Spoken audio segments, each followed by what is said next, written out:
Hi guys, we are discussing the Arthashastra, and in this video we get into mining and manufacturing, the rough gist of whatever is discussed in the Arthashastra.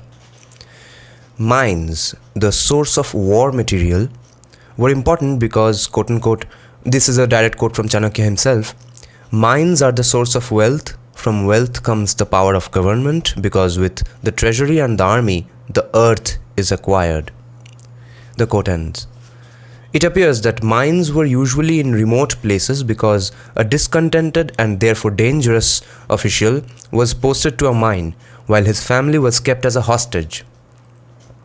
The following metals are mentioned in the text: gold, silver, copper, lead, tin, iron, and Vaikrantaka.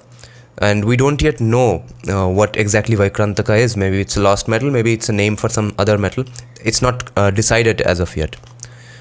Alloys of copper such as brass, bronze, and bell metal are also mentioned.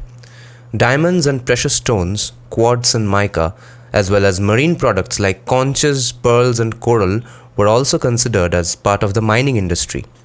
All details about metallurgy and the metal industry will come in a later chapter. A number of officials under the chief controller of mining and metallurgy were responsible for these industries. The chief superintendent of mines for precious stones, quartz and mica, the chief superintendent of metals for workshops making articles from non-precious metals, the chief mint master for minting coins, the coin examiner, and the chief salt commissioner. The chief superintendent of precious metals and jewelry controlled the crown workshops, and his subordinate, the controller of gold and silversmiths, supervised the jewelers who undertook work for the public. The duties of all these officials are set out in chapter 7. Now, manufacturing.